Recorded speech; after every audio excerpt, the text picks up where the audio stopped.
Hello दोस्तों, स्वागत है आपका एग्जाम टाइम में। दोस्तों यहाँ पर हम समझेंगे कि एमपीपीएससी प्रारंभिक परीक्षा 2020 के लिए आप ऑनलाइन एप्लीकेशन फॉर्म कैसे भरें और क्या क्या डॉक्यूमेंट आपको यहाँ पर लेकर जाना है। तो पूरा प्रोसेस हम यहाँ पर समझेंगे, क्योंकि आपको यहाँ पर सावधानी रखने की बहुत ही आवश्यकता है। बहुत से लोग इसमें मिस्टेक कर देते हैं, तो आपको ये मिस्टेक नहीं करना है। ठीक है दोस्तों, तो ये 11 जनवरी से फॉर्म स्टार्ट हो चुके हैं, जो कि यहाँ पर 10 फरवरी तक ये फॉर्म अप्लाई होंगे। तो ये आपको यहाँ पर ध्यान रखना है, ये डेट और ये डेट लास्ट डेट के पहले ही आप फॉर्म भर दें तो ये आपके लिए बहुत ही ज़्यादा ज़रूरी है, क्योंकि लास्ट में बहुत यहाँ पर दिक्कत आती है। दोस्तों उसके बाद में हम यहाँ पर बात कर लेते हैं कि डॉक्यूमेंट क्या क्या लेकर जाने हैं। मैंने डॉक्यूमेंट की कुछ लिस्टें यहाँ पर बनाकर रखी है, ताकि आप ये डॉक्यूमेंट लेकर जाएं, बार बार आपको घर ना आना पड़े। ठीक है, तो 10th 12th और ग्रेजुएशन ये मार्कशीट आपको लेकर जानी है। इसके बाद में ये सारी यहाँ पर ओरिजिनल ही लेकर जानी है, क्योंकि ये सब वहाँ पर स्कैन होती है। दूसरी बात करते हैं कि यहाँ पर जाति प्रमाण पत्र आपको लेकर जाना है, जितने भी आपका ST SC और OBC और EWS का जो प्रमाण पत्र बना है, ठीक है, तो वो आपको यहाँ पर लेकर जाना है। उसके बाद में यहाँ पर मूल निवासी प्रमाण पत्र भी आपको लेकर जाना है, आधार कार्ड, बैंक पासबुक, रोजगार पंजीयन। और उसके बाद में देखिए यहाँ पर फोटो की एक बात है कि इसमें यहाँ पर आपका नाम और तारीख यहाँ पर डली होना चाहिए। फोटो आपको बिल्कुल नवीनतम ही फोटो यहाँ पर क्लिक करवाना है, पासपोर्ट साइज का फोटो है। और जो फोटो है वो आप कलर में कर सकते हैं, बाकी जो उसका बैकग्राउंड है वो हल्का वाइट रखना है आपको। ठीक है, हल्का वाइट यहाँ पर फोटो आपको रखना है। और उसके बाद में यहाँ पर मोबाइल नंबर और जीमेल आईडी। ठीक है, बस इतने ही चीज़ आपको लेकर जाना है। आपका फॉर्म आराम से फिल होगा और बिल्कुल 1-2 बार क्रॉस चेक कीजिएगा फॉर्म अप्लाई करने से पहले, क्योंकि वो देखना पड़ता है हमें कि कोई मिस्टेक उसमें ना हो। ठीक है, तो आप अच्छे से सावधानी से यहाँ पर फॉर्म भरिएगा। अब हम समझ लेते हैं दोस्तों कि ऑनलाइन एप्लीकेशन फॉर्म किस प्रकार से भरना है या उसमें क्या क्या सावधानी आपको रखना है। देखिए यहाँ पर यह है कि यहाँ पर दिया गया है आवेदक की घोषणा। ठीक है, तो यहाँ पर आप राइट टिक कर दोगे। मैं यहाँ पर यह भी बताऊंगा, जैसे कि किसी को राज्य वन सेवा और राज्य सेवा के लिए अप्लाई करना है, तो वो उन्हें क्या क्या यहाँ पर ध्यान रखना है। ठीक है, तो यहाँ पर देखिए हम सत्यापित कर देते हैं। बाकी ये इंस्ट्रक्शन कुछ दिए हैं, तो आप इन्हें पढ़ सकते हैं। उसके बाद में यहाँ आई एक्सेप्ट पे क्लिक कर देना है। ठीक है, तो देखिए अब ये यहाँ पर ये इस प्रकार से यहाँ पर विंडो ओपन हो जाएगा। ठीक है, अब देखो यहाँ पर आपको क्या करना है कि आवेदक परीक्षा का नाम, यानी आप किस परीक्षा के लिए यहाँ पर आवेदन करना चाहते हैं। देखिए यहाँ पर 3 चीज़ें दी हुई है। यहाँ पे है both state service preliminary examination 2020 और स्टेट फॉरेस्ट सर्विस के लिए। देखिए जिसका भी BSc मैथ्स से कंप्लीट हुआ है, तो वहाँ ये दोनों फॉर्म अप्लाई कर सकते हैं, यानी स्टेट फॉरेस्ट सर्विस के लिए भी यहाँ पर एग्जाम दे सकते हैं। तो यहाँ पर आपको दोनों ही क्लिक करना है। ठीक है, बाकी अगर जिसका अदर सब्जेक्ट है, तो वहाँ वो केवल सिर्फ स्टेट सर्विस के लिए ही अप्लाई कर सकते हैं। आप चाहें तो केवल फॉरेस्ट के लिए भी यहाँ पर अप्लाई कर सकते हैं। तो यहाँ पर देखिए दोनों सिलेक्ट कर लेते हैं। अब दोनों सिलेक्ट करने के बाद यहाँ पर कम से कम आपका जो स्नातक है उसका एक सब्जेक्ट यहाँ पर आपको चॉइस करना होगा। तो देखिए जैसे कि आपका जो भी हो, जूलॉजी, फिजिक्स, मैथ है ना, और ये जितने भी बॉटनी, एग्रीकल्चर जो भी है आपका, तो यहाँ पर आप सिलेक्ट कर लिए। जैसे कि मैंने यहाँ पर फिजिक्स सिलेक्ट करा है। उसके बाद में देखिए यहाँ पर व्यक्तिगत विवरण है। इसमें आवेदक का नाम जो आपकी मार्कशीट में लिखा है एज इट इज वैसा के वैसे ही नाम, और बिल्कुल आपको यहाँ पर कैपिटल अक्षर में लिखना है। उसके बाद आवेदक का मध्य नाम यहाँ आएगा और अंतिम नाम यहाँ पर आएगा। ठीक है, यदि आपका मध्य नाम नहीं है तो डायरेक्ट अंतिम नाम लिखिए। और उसके बाद में आवेदक का लिंग मेल या फीमेल, आवेदक की जन्म तिथि जो आपकी 10th की मार्कशीट में है वही डेट आपको यहाँ पर डालना है, पिता का नाम, माता का नाम। उसके बाद में यदि आपका विवाह हो चुका है तो यहाँ पर विवाह के लिए आप फिल कर सकते हो, जैसे कि आवेदक विवाहित हैं क्या, उनकी पत्नी का नाम, जीवित बच्चों की संख्या, तो ये आपको यहाँ पर फिल करना है ना। देखिए पूरा फॉर्म हम यहाँ पर सावधानी से समझेंगे, यानी आपको हर चीज़ का यहाँ पर ध्यान रखना है।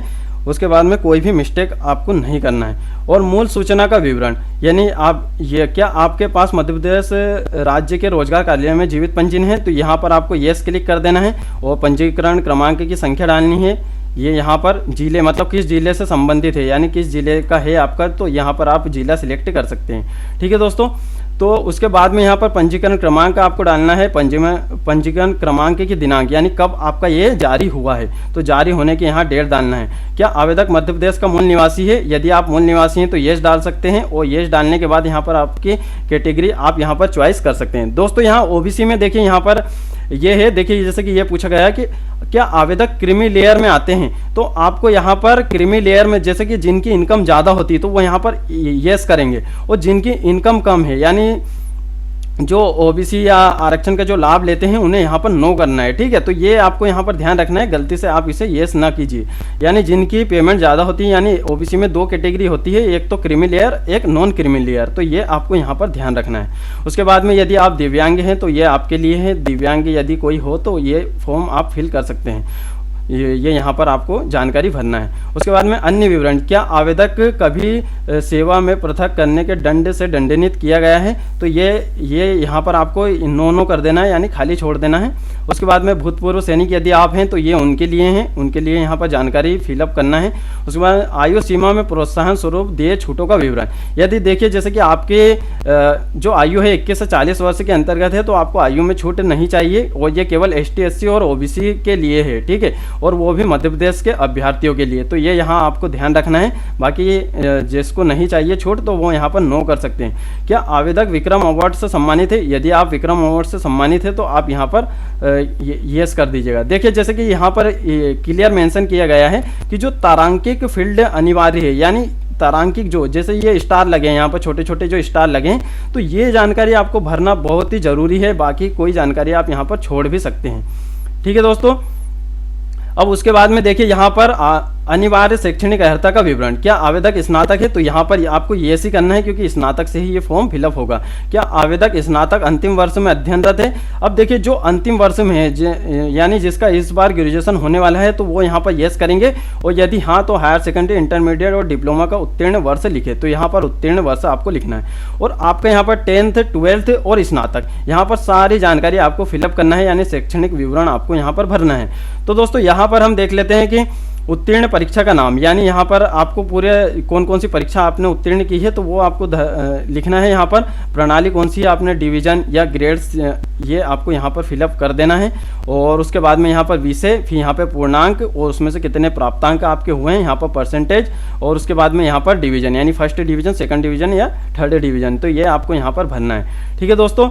उसके बाद में देखिए यहाँ पर आपने जिस भी बोर्ड से किया है, जैसे MP बोर्ड से किया है तो MP बोर्ड, और जो अदर स्टेट के हैं तो उन्होंने जिस भी बोर्ड से किया है तो वो बोर्ड का नाम, उत्तीर्ण वर्ष और जो प्रमाण पत्र में अंकित रोल नंबर, तो ये रोल नंबर भी आपको यहाँ पर भरना है। तो ये चीज़ आपको यहाँ पर ध्यान रखना है, ठीक है दोस्तों। तो ये इतना आपको समझ में आया होगा। उसके बाद में यहाँ पर हम देख लेते हैं सेवा का विवरण, यदि आपने कहीं भी जैसे कि सेवा की हो तो वो आप यहाँ पर भर सकते हैं, बाकी आप खाली भी इसे छोड़ सकते हैं। वर्तमान पता जो आपके आधार कार्ड में दिया है तो वही पता आपको यहाँ पर भरना है। उसके बाद में यहाँ पर जिला, यहाँ पे आपके जिले का जो भी है शहर का पिन कोड, और उसके बाद में यहाँ पर राज्य मध्य प्रदेश, या फिर जो अदर स्टेट के हैं तो वो अपना यहाँ पर राज्य फिल कर सकते हैं, ठीक है दोस्तों। यहाँ पर सारी कैटेगरी दी हुई है।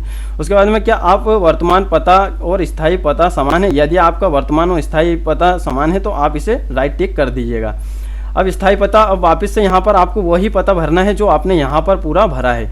उसके बाद में दोस्तों यहाँ पर आपको आपके जो पिक है वो यहाँ पर अपलोड करना है, आपके फ़ोटो अपलोड करना है। उसके बाद में जो हस्ताक्षर है वो आपको बिल्कुल क्लियर यहाँ पर हस्ताक्षर होना चाहिए, यानी समझ में आना चाहिए इस टाइप से, है ना, आप जैसे भी अपने साइन करते हैं।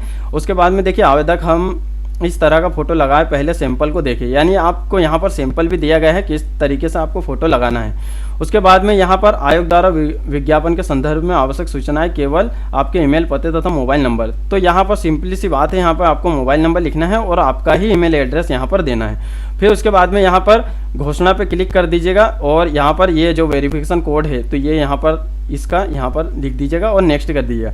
अब देखिए यहाँ पर नेक्स्ट करने के बाद ये वाला फॉर्म आपका फिलअप हो जाता है। उसके बाद में आपको क्या करना है, आपको फिर सेकंड फॉर्म यहाँ पर भरना है।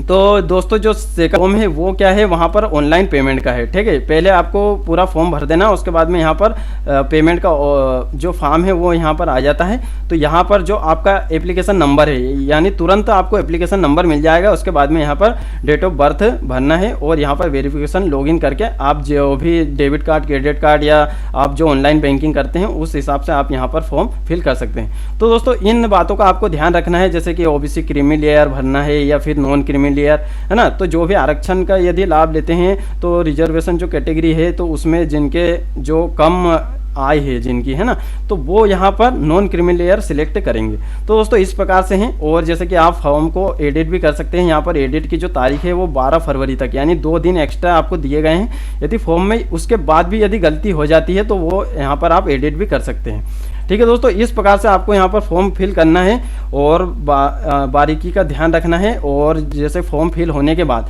आपको एक से दो बार वहाँ पर क्रॉस चेक कर लेना है कि आपके जो जानकारी आपने दी है वो सही भरी है क्या।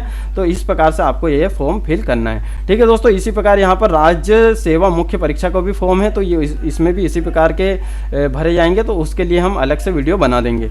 ठीक है दोस्तों, तो जानकारी आपको कैसी लगी आप बता सकते हैं, और बाकी अगर किसी को कोई प्रॉब्लम आ रही है तो वो भी मुझे यहाँ पर बता सकते हैं कमेंट बॉक्स में। और बाकी जो हमारी प्री की है वो क्लासेस भी चल रही है, तो आप जो डिस्क्रिप्शन में लिंक दिए हैं तो टेलीग्राम चैनल से भी जुड़ सकते हैं। और बाकी हम आज से आयोग की क्लास स्टार्ट करेंगे तो वो भी आप ले सकते हैं। तो बिल्कुल शानदार फैक्ट रहेंगे, पूरे फैक्ट वाइज आपको पूरा आयोग क्लियर हो जाएगा। आपको कहीं से भी किसी बुक से पढ़ने की आवश्यकता नहीं पड़ेगी। उसके बाद भी आपको लगता है कि कंटेंट कम है तो आप फिर पढ़ सकते हैं। ठीक है दोस्तों, मिलते हैं फिर नेक्स्ट वीडियो में।